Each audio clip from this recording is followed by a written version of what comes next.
What is up guys, how's it going? In this video I'm going to be reviewing the TELUS Nokia Lumia 1020. Now this device was given to me by the folks at TELUS, so a huge shout out to them for hooking me up with this. First off, let's go ahead and take a look at the hardware of the phone. In front, the phone has a 4.5-inch Super AMOLED screen along with the 1.2 megapixel front-facing camera. On the right hand side you'd find the volume buttons along with the power button, and on the very bottom the phone also has a dedicated camera button. The left hand side of the device is all clear, it has no buttons whatsoever. On the bottom is the speakers along with the micro USB port and a couple tiny holes for a loop. On the top is the 3.5mm headphone jack along with a microphone and the SIM card tray. The back of the 1020 is non-removable, and it's where you'd find the 2000 mAh battery along with the huge 41 megapixel sensor, which has a LED flash and a xenon flash as well. The phone is not heavy, however. It weighs at 158 grams, but the camera and the back, it does stick out quite a bit. The display has a pixel per inch density of 332, and viewing angles are also pretty good on the device, and thanks to the AMOLED panel, the blacks are actually really deep and look really nice on it. The phone is packing a 1.5 GHz dual-core Qualcomm Snapdragon processor. It has the Adreno 225 graphics card. It also has 2 gigs of RAM and 32 gigabytes of internal storage. On the software side of things, it's running Windows Phone 8 OS, which however is now upgradable to the latest Windows Phone 8 Black. Now as far as the operating system goes, I believe Windows Phone OS is one of the most good looking and clean and simplistic looking OSs out there. It's really neat. It has a dedicated search button which brings up Bing anywhere you are. You can search for sound or use the camera or type your text. The on-screen button in the middle pretty much just brings you to the home screen. Wherever you are, you can just tap that and get to your home screen. The very left button can be used to go back within an app, or it can also be used to access all your running applications, and you can also close all of them at the same time, all with the back button. You get your apps on your home screen, which are also called live tiles. You can resize them, you can move them around, switch them around. You can simply do this by going to your apps and selecting Pin to Home Screen.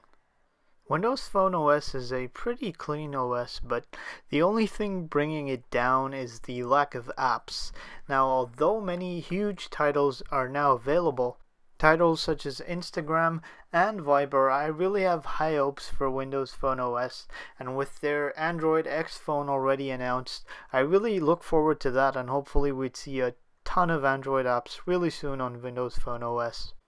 Now let's go ahead and take a look at the camera, and before we even start talking about the camera, I really need to tell you this is the best smartphone camera I have ever used on a device, and I'm really impressed. If you thought the Galaxy S4 or the LG G2 had a lot of camera features, well, you have to rethink that, because this phone right here has a ton of features.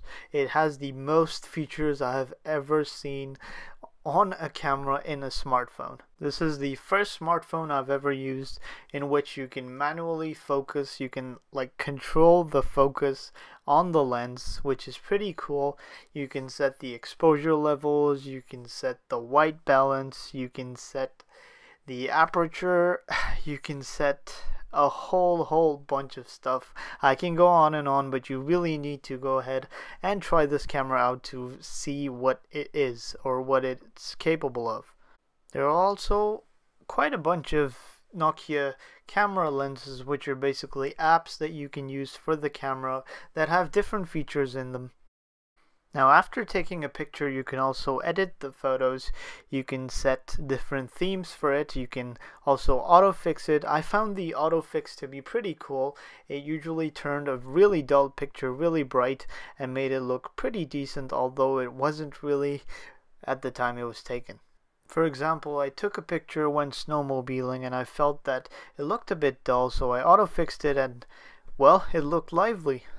Here are a few unedited pictures I took with the 1020, and overall I'm really impressed with the way they turned out, although there were times when they turned out really bad, but that was obviously a bit of my fault as I was playing around with the settings and I changed quite a bit of things. I also liked how you can focus on an object and everything else gets blurred out, which creates a really nice depth of field.